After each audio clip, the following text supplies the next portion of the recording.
in my DM say I'm pretty.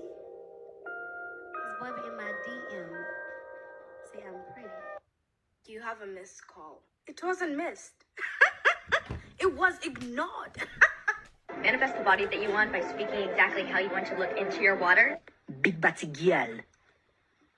Slim waist and a thick ass. On August 24th, 2023, a 29-year-old woman stepped out of her apartment in Kingston, Jamaica, heading to what she believed was a professional photo shoot. She climbed into a vehicle with a driver she'd never met before, still chatting on the phone with her sister about the day ahead. That phone call ended, and so did her life. But here's what makes this case absolutely chilling. The man who ordered her killing was already serving 25 years in prison for murder. And he wasn't just any prisoner. He was her fiancé. He was her manager. And he controlled every aspect of her life from behind bars. This is the tragic story of Stephanie Medic Williams. But before we get into it, make sure you hit that subscribe button and turn on notifications, because this case has twists that will leave you questioning everything.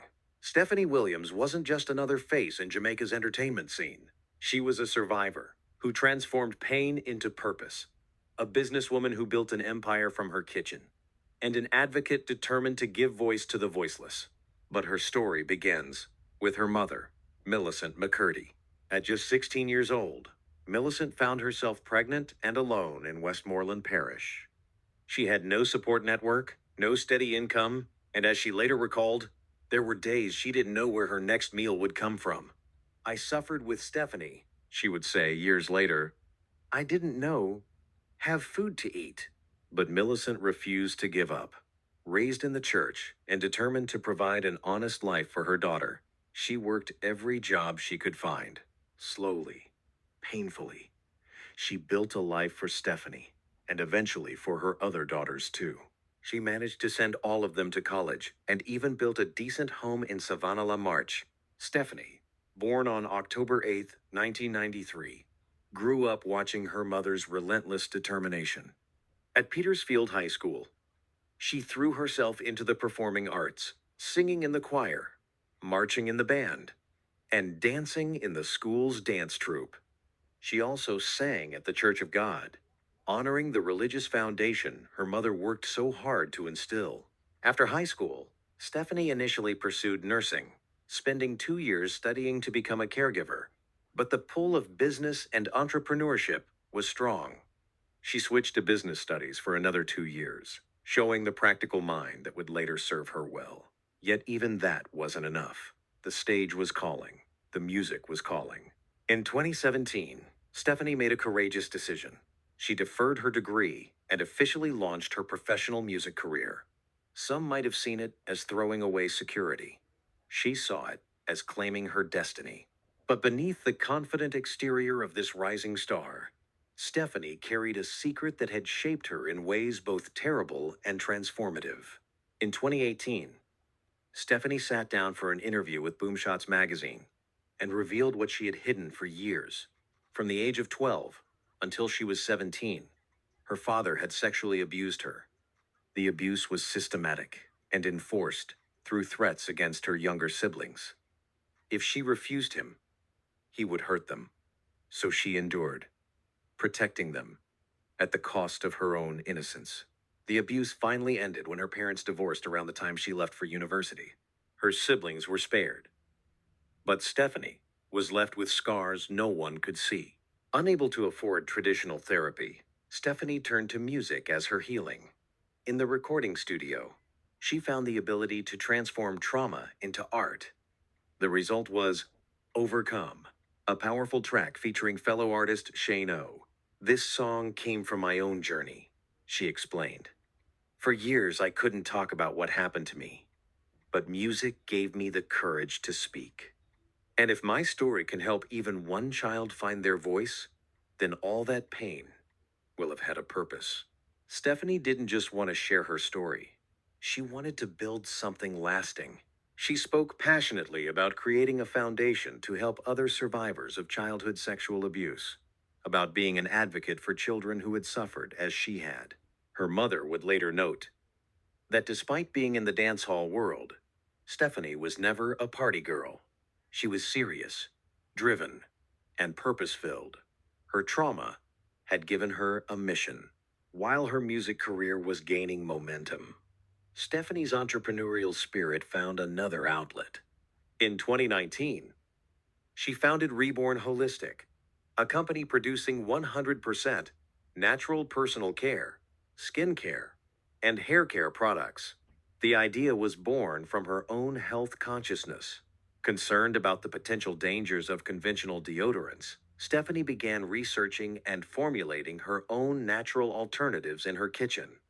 She made them for herself first, then shared them with family and friends. The response was overwhelming. People loved the products and wanted more. Never one to let an opportunity pass, Stephanie recognized the business potential. She refined her formulations, developed a brand identity, and took Reborn Holistic to market. But she wasn't just putting her name on someone else's products. She was manufacturing them herself, managing the supply chain, handling distribution, and building a brand that would eventually be sold in top pharmacies across Jamaica. Her family described her as fiercely independent and hardworking. Her mother preferred to call her a businesswoman rather than just a dance hall artiste, and it was easy to see why.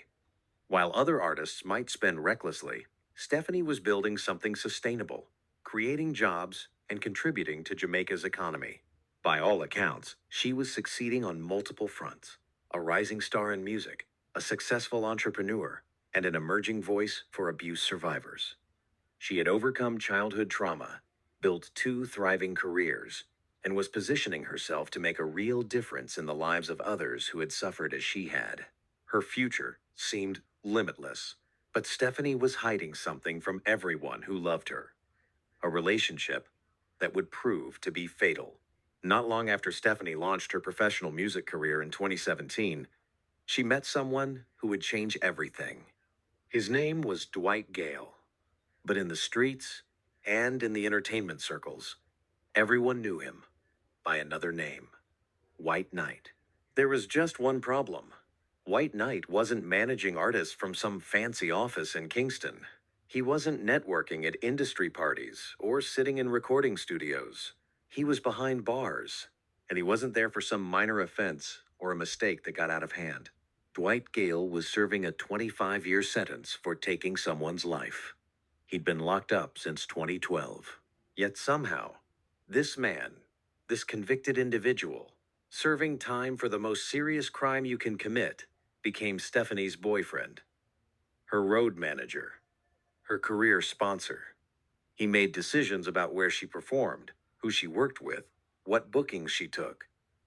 From a prison cell, White Knight controlled virtually every aspect of Stephanie Williams' professional life. Think about that for a moment. A man with no freedom of his own was dictating someone else's entire career. He had the connections. He had the resources. He had the influence.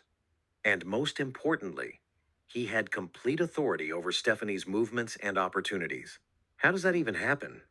How does someone behind bars maintain that level of control over a rising artist's life? Those are questions that still don't have clear answers. What we do know is that White Knight had reached that extended far beyond those prison walls. But here's what makes this even more disturbing. Stephanie's family, the people who loved her most, who had sacrificed everything for her, knew almost nothing about this man who controlled her life. Her mother, Millicent McCurdy, never met him, not once. She never even saw a photograph of her daughter's fiancé and manager. The few times they spoke were brief phone conversations, and even those were rare. Stephanie told her mother that White Knight lived overseas, in England specifically. It was a carefully constructed lie, designed to keep her mother from asking too many questions. Why would Mom need to meet him if he's all the way in England managing things remotely? Why would there be photos if he's always abroad? The deception worked. McCurdy believed her daughter was in a relationship with a successful international manager who was helping her career from abroad. The truth that he was locked up for taking someone's life and running everything from behind bars remained hidden. Years later, after everything fell apart, McCurdy would say something that reveals just how isolated Stephanie had become. "I don't know nothing about him." A mother who spoke to her daughter multiple times every single day. a mother who was deeply involved in her daughter's life, and yet she knew absolutely nothing about the man who claimed to be her daughter's fiancé and controlled her entire career. That's not just secretive. That's intentional isolation. That's control.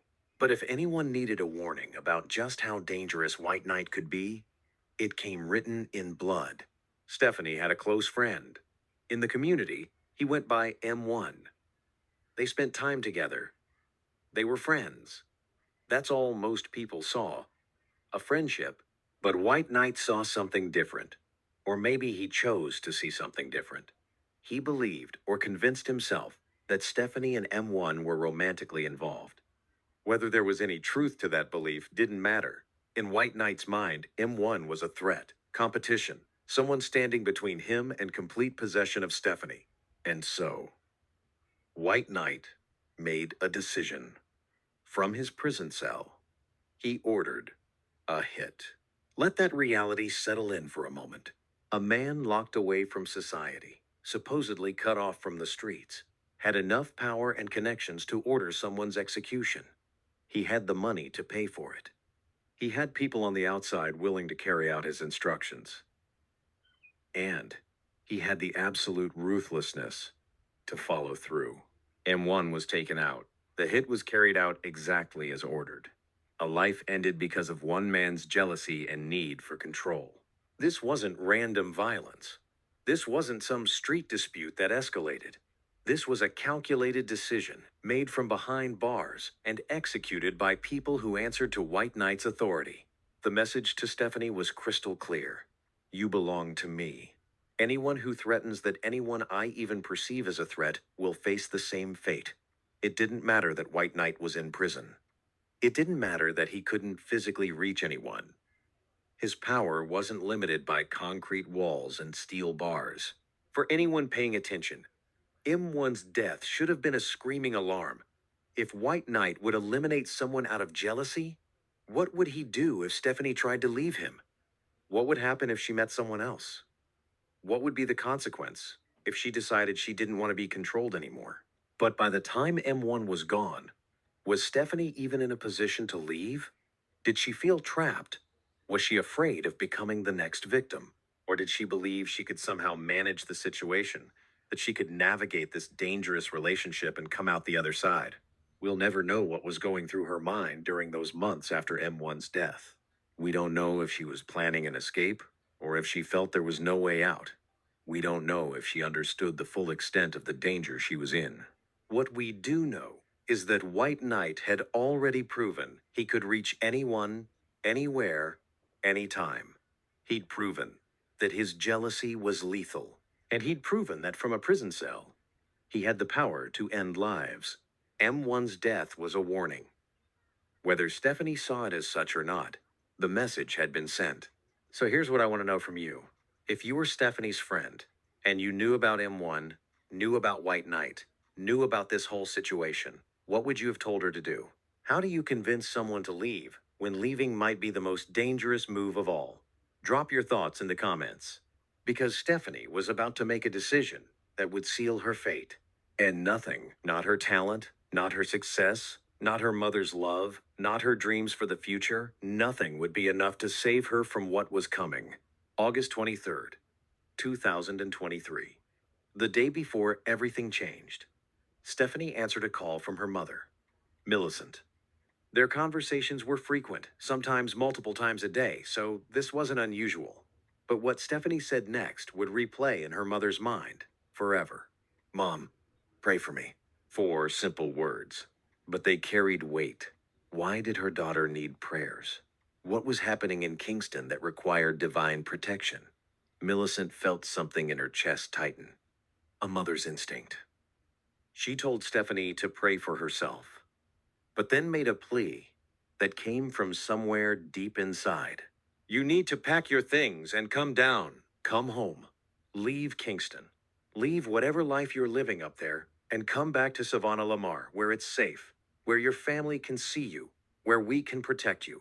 Stephanie wanted to. She told her mother the family was planning a vacation together, that coming Tuesday she wanted to be there for it. She missed home. She missed her sisters, but there was a problem. Mom, I can't come. I can't come because I have goods to make. Reborn Holistic. Orders were piling up. Customers were waiting. Her business, the one she'd built from nothing, mixing formulas in her kitchen until they were perfect, needed her. She couldn't just abandon her responsibilities. She'd come home soon, right after she finished this batch, right after she handled a few things. Millicent didn't push harder. How could she have known? How could anyone have known that this conversation, this ordinary mother-daughter exchange about business and family vacations, would be one of their last? August 24th arrived like any other Thursday. Stephanie woke up with her phone in hand. As always, she had work to do. That morning, she went to the bank to handle business matters. Everything seemed routine. She called her mother. They spoke for about 10, maybe 11 minutes. Normal conversation. Mother said she'd call back later. They texted throughout the day, back and forth. Their usual rhythm. Stephanie was the kind of daughter who stayed connected, always reachable, always in touch. But at some point that day, Stephanie sent a message to one of her close friends. Short, intriguing. Friend, I have something to tell you. The friend's curiosity was immediate. I can't wait to hear. But that conversation never happened. Whatever Stephanie wanted to share, whatever news, revelation, or secret she was carrying died with her. We'll never know if she was planning to leave White Knight. We'll never know if she'd met someone new. We'll never know if she'd discovered something dangerous about him. The message hangs in the air, like an unanswered question, haunting everyone who knew her. Later that afternoon, Stephanie was on the phone with her sister, Shanice. She explained that she had an appearance to make. Originally, it was supposed to be a video shoot in Ocho Rios, something White Knight had arranged for her. But the plans had shifted. The video shoot was canceled, she said. Still, she was going anyway. There would be a studio session, networking opportunities, professional reasons to make the trip. It made sense on the surface. Artists are always juggling bookings, last-minute changes, opportunities that pop up. Shanice didn't think anything was wrong. Why would she? Stephanie's younger sister, Brittany, usually came along to these things. Stephanie always said Brittany brings the vibe to her, shoots her presence, her energy, made everything better. They were close. They did everything together. But because of the short notice, because of how last minute everything seemed, Brittany couldn't make it this time. That fact, Brittany's absence, would become a source of unbearable guilt later. What if she'd been there? Would the driver have still shown up? Would Stephanie have gotten in the car? Would things have gone differently? 3 p.m. outside the Mayfair apartment complex on Red Hills Road. The afternoon sun was still high. People were going about their day. Nothing seemed out of place. A vehicle pulled up. The driver was unfamiliar. Stephanie's family had never seen this man before. He wasn't one of her regular contacts. Not someone from her management company. Not someone her sisters recognized. Just a stranger sent to pick her up. Stephanie was dressed casually, but intentionally. A green cap, a black long-sleeve blouse, black leggings, and black shoes. She was ready for what she believed was work. A professional obligation. Another step in building her career. She was still on the phone with Shanice. Talking, laughing maybe, discussing plans. Then she said goodbye. A simple, ordinary goodbye, and climbed into the car. The vehicle drove away. Her phone sent its last message at 3 p.m. After that, nothing. The text stopped. The calls stopped. The constant stream of communication between Stephanie and her mother, the pattern that had existed for years, suddenly went silent. No one watching would have thought anything was wrong. Just a young woman getting into a car on a Thursday afternoon, going to work, living her life. But that car wasn't taking her to a studio session. It wasn't taking her to Ocho Rios. It wasn't taking her anywhere she thought she was going. Somewhere between that apartment complex and the destination the driver had been given, Stephanie Williams vanished from the world. And for the next 6 months, Her mother would refuse to let her disappear. For a mother who spoke to her daughter 3 times every single day, the silence that followed that 3 p.m. message was unbearable. Millicent McCurdy called Stephanie's phone. No answer. She called again. Nothing. The messages she sent stayed unread, hanging in digital limbo with those 2 gray check marks that never turned blue. This wasn't like Stephanie. This wasn't normal. They talked constantly. Morning check-ins, afternoon updates, evening debriefs about the day. Stephanie would fall asleep with her phone in her hand and wake up texting her mother. The sudden cutoff felt wrong in a way that made McCurdy's stomach turn. The family immediately reached out to Navigator Entertainment, the management company handling Stephanie's career. The response they got only deepened the confusion. According to the company, any video shoot had been scheduled for Friday, not Thursday. They wouldn't have assigned Stephanie a driver on Thursday. There was no booking, no session, no legitimate reason for that car to show up outside her apartment. But someone had sent that driver. Someone had told Stephanie to get in that vehicle. Someone had given her a time and a place. And now, she was gone. The first few days crawled by with agonizing slowness. No ransom demand came through. No threatening phone call. No text message asking for money or making threats. Just complete, total silence. After more than 10 days of this torment, McCurdy made a public plea and announced a reward of 500,000 Jamaican dollars for any information that could lead to finding Stephanie. When that didn't immediately yield results, she doubled it to $1 million. Crime Stop matched the amount, bringing the total reward to $2 million. But McCurdy didn't just put up money and wait. She became a force of nature. She appeared on television news programs, radio shows, online platforms, anywhere that would give her a microphone and a few minutes to plead for her daughter's safe return. She organized peaceful demonstrations outside the Constant Spring police station, not to attack law enforcement, but to keep Stephanie's case visible, to remind everyone that her daughter was still missing, still out there somewhere. She wrote a heartfelt letter directly to the Commissioner of Police, Major General Anthony Anderson. In it, she wasn't accusatory or angry. She was a mother, desperate and terrified, asking for resources, for attention, for help.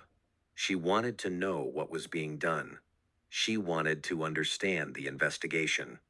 She wanted, more than anything, to bring her daughter home. Her public appearances were raw and unfiltered. Standing in front of cameras, her voice breaking with emotion, she said, "I am desperate. I am desperate. I'm seeking you to come on board with me. I need a nation, mighty God. I need help. I need help. I'm looking to you. If they know, please contact me." They have a number out there on the media. I just want my daughter. All I want is my daughter. She spoke about the future that was being stolen, the moments that might never happen. I should be walking my daughter up the aisle, she said, her pain visible in every word. A wedding that might never be. Grandchildren she might never hold. A life interrupted, possibly ended. McCurdy reached out to churches across Jamaica, asking them to pray, to mobilize their congregations, to keep Stephanie's name on people's lips and in their hearts. I'm begging you, nationwide, church is all over. Only you I have right now to stand in the gap with me, she pleaded. She understood that in Jamaica, faith communities held real power, real influence, and she was calling on every possible force to help find her daughter. For Stephanie's younger sister, Brittany Bryant, the experience was consuming her life. She was supposed to be attending school, focusing on her education, but how could she concentrate on homework and exams when her sister was missing? I'm tired of getting up every morning posting my sister over social media every morning. I'm tired. I just want my baby home, she said, exhaustion evident in her voice. The guilt ate at Brittany constantly. She usually went with Stephanie to photo shoots and appearances. Stephanie always said Brittany brings the vibe. But that day, because of the last-minute nature of the trip and the short notice, Brittany couldn't go. She would replay that decision endlessly, wondering if things would have been different had she been there.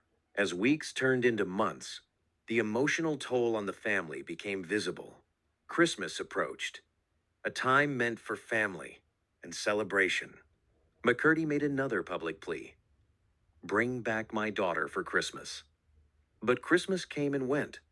There was no miracle, no joyous reunion, just another painful day marked by absence. The business Stephanie had worked so hard to build, reborn holistic, sat dormant. McCurdy had to make the difficult decision to close it down temporarily. Without Stephanie there to manufacture the products, manage the orders, and handle the operations, the business couldn't function. Another piece of her daughter's life, frozen in time. The family also felt frustrated by what seemed like limited progress in the investigation. Stephanie's sister, Shanice Forrest, expressed concern that things weren't moving forward as quickly as they hoped. When police retrieved surveillance footage from Stephanie's apartment complex, footage that might show who the driver was, what the vehicle looked like, they wouldn't share it with the family. This wasn't necessarily unusual in an active investigation. Authorities often withhold certain details to protect the integrity of their work. But for a family desperate for any information, any clue, any sign of progress, being kept in the dark was its own special torture. Throughout this entire ordeal, one thing remained consistent. Millicent McCurdy refused to let her daughter become just another statistic. She refused to let Stephanie's face fade from the news. She refused to stop fighting. Then came the 14th of February 2024, Valentine's Day. A day meant for love, for flowers and chocolates and romantic gestures. Police received information directing them to a specific location in the Wallen district of Street Catherine.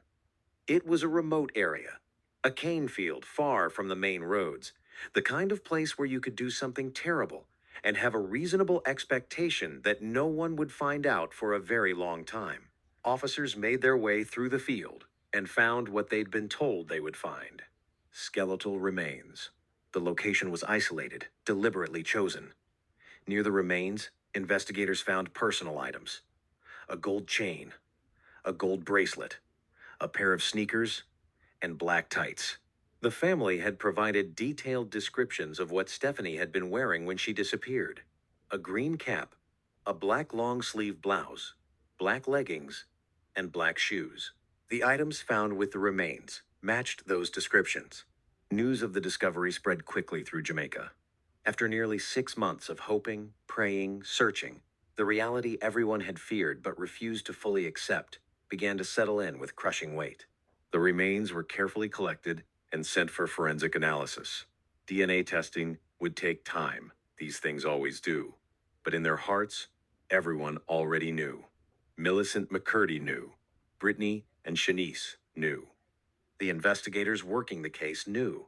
When the DNA results came back, they confirmed what no mother should ever have to hear. The skeletal remains were those of Stephanie Williams.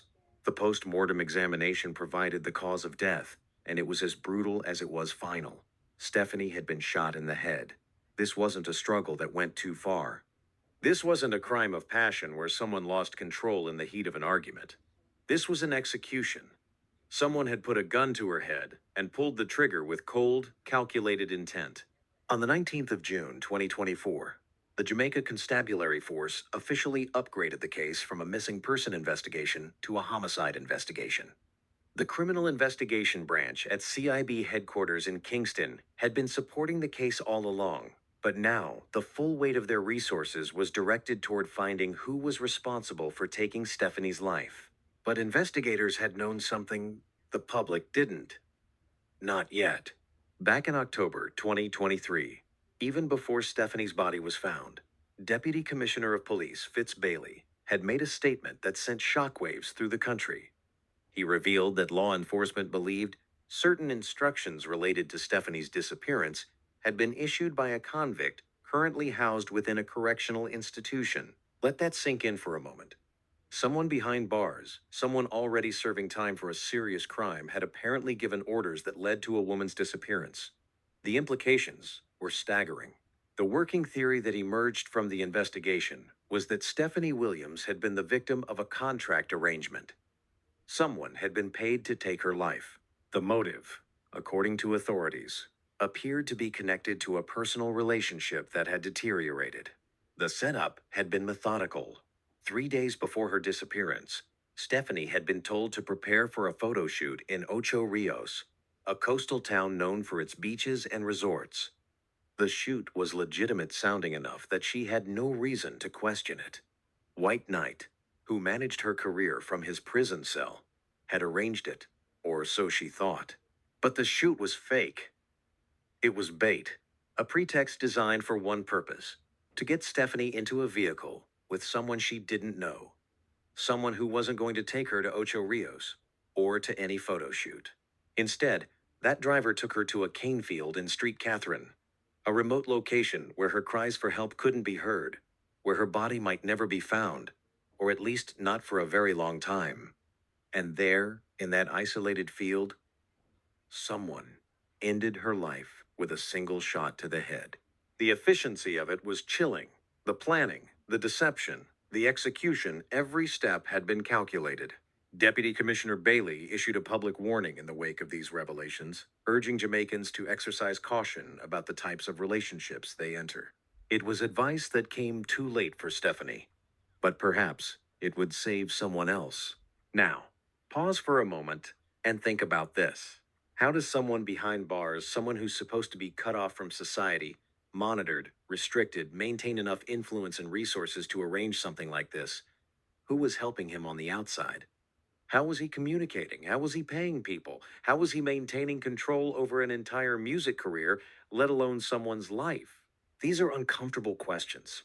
Questions that go beyond just one case and touch on larger issues about how correctional facilities operate, about corruption, about the reach of organized crime. Drop your thoughts in the comments.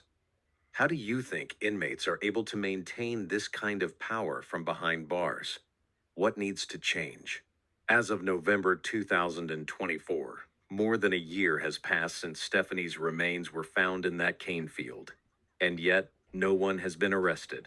No one has been charged. Her family waits. Jamaica waits. Justice waits. But this isn't a case of authorities sitting idle. Far from it. Investigators have identified multiple suspects and persons of interest. Evidence has been submitted for forensic analysis, the kind of detailed scientific work that takes months, not days. DNA profiles, ballistic reports, phone records, financial transactions. All of this requires painstaking laboratory work and expert testimony that will hold up under cross-examination in court. Because here's what most people don't understand about contract hits. They're designed to be nearly impossible to prosecute. You can't just arrest someone because you know they did it. You need proof that survives the scrutiny of defense attorneys and the standards of reasonable doubt. You need to prove who pulled the trigger. You need to prove who gave the order. You need to prove who paid for it. You need to prove who facilitated every step of the plan.